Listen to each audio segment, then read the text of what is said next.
Se estima que más de 20.000 casos de adopciones irregulares podrían existir en nuestro país. Se trata de niños que fueron arrebatados de sus padres al momento de nacer.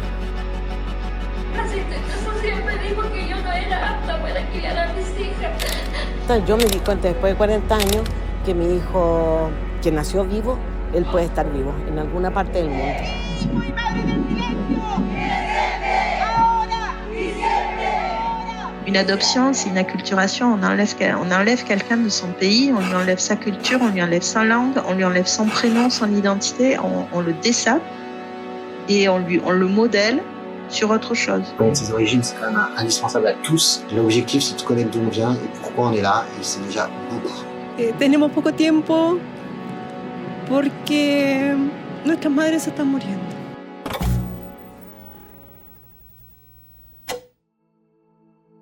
Uno, dos.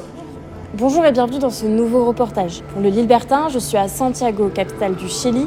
Alors pas pour vous parler de paysages ou de voyages, mais plutôt pour vous raconter un passage sombre de l'histoire chilienne et internationale. Durant la dictature militaire d'Augusto Pinochet, près de 20 000 enfants ont été adoptés à l'international sans le consentement de leur famille biologique. Ils ont été envoyés vers le Brésil, le Canada, les États-Unis, mais aussi vers des pays européens, comme la Suède, l'Italie ou encore la France. Il y a quelques semaines, comme vous sûrement, je n'avais jamais entendu parler d'adoption irrégulière ou forcée et je me doutais encore moins de l'ampleur du phénomène. Et puis j'ai assisté à une rencontre ici au Musée de la Mémoire autour du trafic d'enfants et des adoptions irrégulières.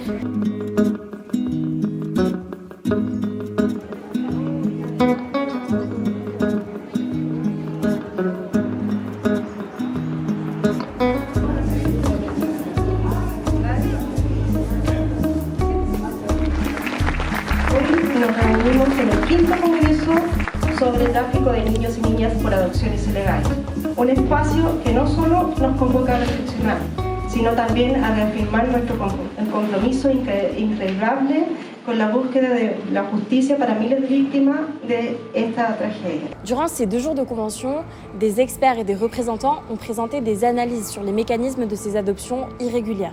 Mais c'est en entendant le témoignage des mères que j'ai vraiment saisi toute l'horreur et la violence de cette affaire. Chacune a vécu une histoire différente et pourtant, toutes ont subi des pressions institutionnelles et toutes ont perdu la garde de leur enfant. Me la quitaron. Ellos fueron porque estaban bajas de peso. Y de la noche a la mañana no la vi nunca más. La asistente social me dijo que yo no era apta para criar a mis hijas, que no tenía la situación económica para cuidarlas, pero ellos jamás, ni una asistente social me visitó mi casa. ¿En qué condiciones vivía yo? Yo tenía 18 años.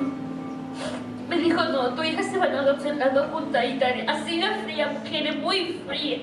En sortant de la convention, j'ai rencontré plusieurs mères qui, comme Maria, avaient subi des manipulations. Et en discutant avec elles, j'ai compris que les mécanismes pour séparer les enfants de leurs parents biologiques étaient extrêmement vicieux. L'une des méthodes les plus employées était de faire croire aux parents que l'enfant était mort-né. C'est ce qui est arrivé à Amelia. Elle n'a compris que bien plus tard que son enfant n'était sûrement pas mort, mais bien vivant, quelque part en dehors du Chili. Y había nacido bien, lloró, yo lo vi nacer. Y en la noche me fueron a avisar, me durmieron después que tuve mi parto y me dijeron que mi hijo había fallecido, que lo habían trasladado a otro hospital de la región y que no había sobrevivido. Y mi hijo estuvo sano en mi vientre hasta el último minuto. Yo descubrí eso porque justamente la agrupación Hijos y Madres del Silencio estaba pasando un reportaje en la televisión. Y yo digo, pero ¿por qué esta señora está contando mi historia? Porque era exacta, me entregaron un ataúd cerrado, me pagaron todos los servicios fúnebres y le entregaron a mi marido y lo llevaron directamente del hospital al cementerio a enterrarlo. No me dejaron ir, no dejaron hacer un velatorio, nada. Entonces la señora contaba exactamente lo mismo. Y yo dije, oye, a mi hijo se lo robaron. Y empecé mi búsqueda. En entendant l'histoire d'Amelia, plusieurs questions se posent. Comment est-ce possible? Qui a permis ça? Pour mieux comprendre, il faut se remettre dans le contexte de la dictature militaire. Tout commence le 11 septembre 1973. Le général Augusto Pinochet, grâce à l'aide des États-Unis, prend le pouvoir par la force, attaque le palais présidentiel et provoque la mort du président socialiste Salvador Allende. C'est le début d'une dictature qui va durer près de 16 ans. Pendant cette période, le régime s'impose par la terreur. Arrestations massives, tortures, disparitions, assassinats. En tout, près de 40 000 personnes sont arrêtées et plus de 3 000 personnes ne reviendront jamais. Mais aujourd'hui, je vais vous parler d'une forme de violence bien plus insidieuse. Car Pinochet, c'est aussi un fervent défenseur du néolibéralisme radical. Moins d'État, moins d'aide sociale, plus de responsabilités individuelles. Les plus pauvres déjà en difficulté se retrouvent alors encore plus précarisés. Résultat, c'est une réelle crise sociale qui s'installe dans le pays. Mais le régime voulait donner à tout prix l'image d'un pays stable à l'international. Alors l'une des stratégies les plus troublantes pour y parvenir a été d'envoyer les enfants les plus pauvres à l'adoption à l'étranger. Era fundamentalmente utilizar la adopción como un mecanismo para promover que la dictadura estaba desarrollando políticas en pro de la infancia y generar una campaña, en el fondo, de blanqueamiento de imagen respecto a la dictadura y la violación a los derechos humanos. O sea, lo que querían demostrar en el fondo era que Chile podía llegar al superar el subdesarrollo, demostrando que había una disminución de niñas y niños pobres y en estado de desnutrición. Que eso fue una de las principales políticas que, por ejemplo, tuvo el presidente Salvador Allende respecto a la unidad popular. Un foco en la infancia. Entonces, en el fondo era criticar la unidad popular a través de desarrollar una política que exhibiera mejores cifras, mejores datos. Y eso se lograba a través de la adopción porque era reducir la cantidad de niños en situación irrégular, sacándolo fuera del país, reubicándolo en otras familias. Vous l'avez compris, ces adoptions n'étaient pas une réponse à la pauvreté, mais elles servaient un objectif politique et diplomatique. Pour cela, l'État s'est appuyé sur des médecins, des assistants sociaux, des juges, et tous ont contribué à faire passer ces mères pour inaptes, trop jeunes, trop pauvres, trop instables, alors même qu'ils ne savaient pas si elles étaient réellement en incapacité d'élever leurs enfants. Et tout cela s'est fait dans un cadre présenté comme légal. Yo hablo más bien de adopciones forzadas o adopciones a través de mecanismos forzados. Ilegal es un concepto, una categoría más difícil porque digamos, estos niños salieron con documentación oficial a través de tribunales de familia, entonces, claro, es como a través de procedimientos legales, pero con mecanismos forzados de separación de los niños de su familia. Pendant des décennies, ces pratiques ont été étouffées parce que ceux qui les avaient organisées occupaient encore des postes influents au sein de l'État. Ce n'est qu'au début des années 2010 que l'affaire commence à être prise au sérieux. Les premiers témoignages émergent, les récits se croisent et des mères se reconnaissent dans les histoires des autres. De là naissent les premières associations comme Hijos y Madres del Silencio qui étaient justement à l'initiative de cette convention. Bueno, en el 2014 se presentaron algunas publicaciones de los medios Ciper Chile, en donde mostraban apropiación de niños y cambio de niños entre las familias. Y ahí empezamos a buscar. Yo busco a mi hermana, que nació en el año 72, y en ese proceso de búsqueda me encuentro con otras personas que tenían las mismas necesidades que nosotros. Nos encontramos y hicimos un grupo Facebook, ¿sí? Entonces empezamos por las redes sociales y pronto nos dimos cuenta cómo fuimos creciendo. Lamentablemente, o sea, es importante que fuimos creciendo, pero el crecimiento va de la mano con la cantidad de víctimas que hay. Entonces también es doloroso. Aujourd'hui, Hijos y Madres del Silencio est un acteur majeur de la lutte pour la reconnaissance des victimes des adoptions forcées. Leur combat est porté par une exigence, celle de la justice. Ils organisent des marches, prennent la parole dans les médias, interpellent les autorités et participent à de nombreux congrès internationaux. Es la única forma que los estados se hagan cargo. Las mamás las ayudamos que ellas se empoderen de su búsqueda, que ese dolor lo transformen en fuerza. Mamás que jamás, porque vivimos en un tiempo y ellas crecieron en dictadura, fueron madres en dictadura, que jamás habían pensado salir a marchar.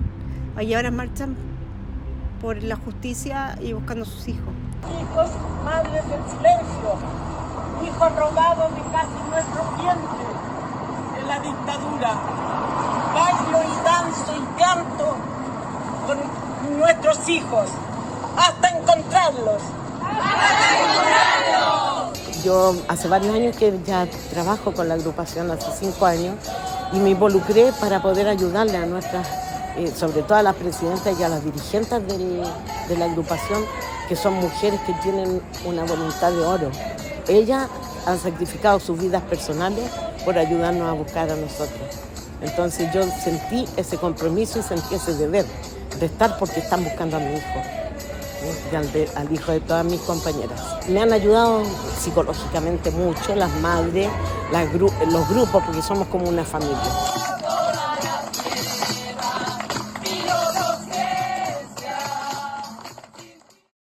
Cet accompagnement par Hijos y Madres del Silencio est unique, car un tel traumatisme crée un lien entre les personnes qui l'ont vécu. Chaque semaine, des réunions sont organisées pour leur permettre de parler et de partager ce qu'elles ont vécu. J'ai pu assister à l'une d'entre elles et c'était une expérience particulièrement émouvante. Dice, mira, aquí sale que tu hija nació tal día, tal fecha, la gemela tuvieron como 2 minutos de diferencia al nacer, y mi hijo y tu hija estuvieron en la incubadora un día completo, haciendo que a él le dieron la información a las 10 de la noche que mi hija recién había muerto, a mi mamá que estaba en el hospital a las 5. Todas las semanas están llegando casos nuevos en que ellos necesitan contar su historia y nos vamos fortaleciendo también de la historia de los demás. Las mamás que ya vienen se van acordando de detalles que le han sucedido en el parto o en el robo de su hijo. Y me muestra, yo no podía creerlo, le dije, hijo, esa señora está hablando y es exactamente lo que... Entonces es una instancia muy fuerte para nosotros, que agotado emocionalmente, es full, donde todos cuentan su historia, cuentan su dolor, comparten su dolor y como tú viste, no todos pueden contar lo que les pasa en sus casas. Entonces es como una terapia, ¿sí? Que sin ser profesionales se realiza. Es un bonito momento y un encuentro. L'accompagnement de l'association passe aussi par un travail de réunification entre les enfants adoptés et leurs familles biologiques. Pour cela, l'association mise beaucoup sur les réseaux sociaux pour lancer des appels, partager des pistes et parfois permettre des retrouvailles. Aujourd'hui, plus de 350 personnes ont pu retrouver un membre de leur famille grâce à leur aide. C'était justement le cas de Maria qui avait retrouvé ses filles peu de temps avant la convention. Encontré a mis hijas, ellas me encontraron un nieto, me mandaron un mensaje y yo no lo aceptaba porque como estaba en italiano, no sabía. De marzo recibí la noticia que están vivas, que están bien.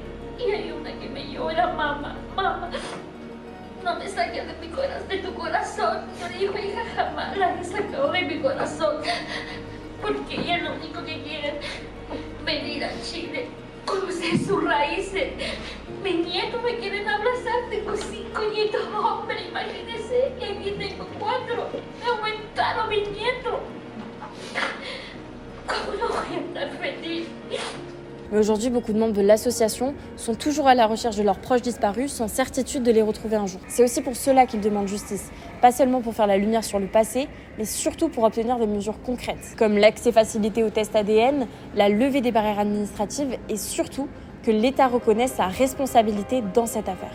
Quiero que el Estado se haga cargo, que este trabajo que hacemos intensamente, que nos agota emocionalmente y físicamente, que lo haga el Estado y que nosotros seamos solamente que veamos que se cumpla. Y aquí el Estado, la responsabilidad que tiene es darnos primero el banco de ADN gratuito donde podamos comparar con mucha gente chilena. Yo ya tengo mi ADN pero en Estados Unidos, pero no es lo mismo que tenerlo aquí, porque a lo mejor nos vamos a encontrar más rápido. Y quiero que el Estado a nosotros condene a los culpables y a nosotros nos indemnice con una disculpa pública, con lo que podamos nosotros sentirnos un poco más tranquilas. Ya perdimos la crianza de nuestros hijos, ya no los tuvimos y eso es muy doloroso, porque tú te das cuenta, yo me di cuenta después de 40 años que mi hijo que nació vivo, él puede estar vivo en alguna parte del mundo. Yo lo que quiero es encontrarlo.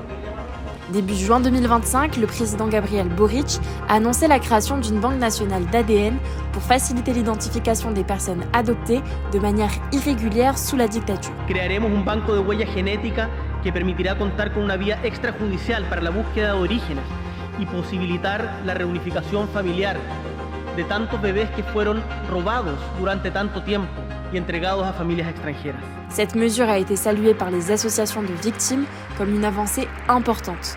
Mais pour beaucoup, elle arrive peut-être trop tard. Tenemos poco tiempo porque nuestras madres se están muriendo, ¿sí? Tenemos muchas mamás que en estos momentos no pueden venir a acompañarnos, que nos acompañan desde su corazón, porque tienen problemas físicos, porque la edad avanza. Sus hijos ya hay unos que tienen 50 años, o sea, imagínate la mamá. Y esto no ha sido tan rápido como para darle solución, para buscar justicia y encontrar a sus hijos.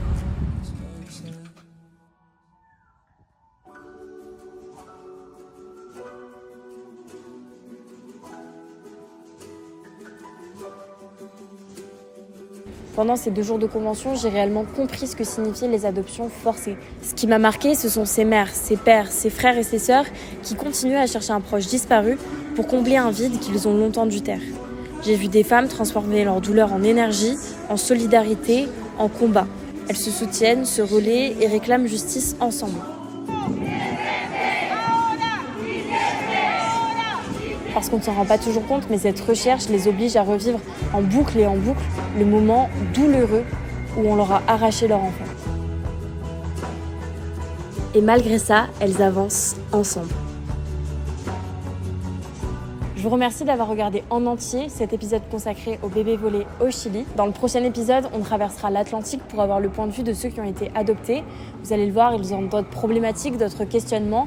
Et souvent, ils ne savent pas qu'ils ont été arrachés à leur famille biologique et que certains de leurs proches au Chili les recherchent actuellement. Je vous invite donc à aller voir la suite de ce reportage s'il vous a plu. Et sinon, il y a plein d'autres reportages disponibles sur la chaîne YouTube du Lilbertin.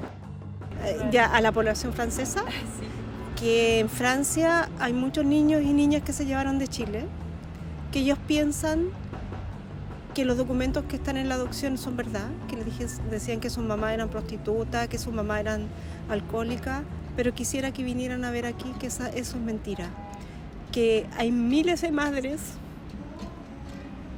que los esperan con los brazos abiertos, que no tengan miedo, que aquí están sus mamás esperándolas y que les queda poco tiempo.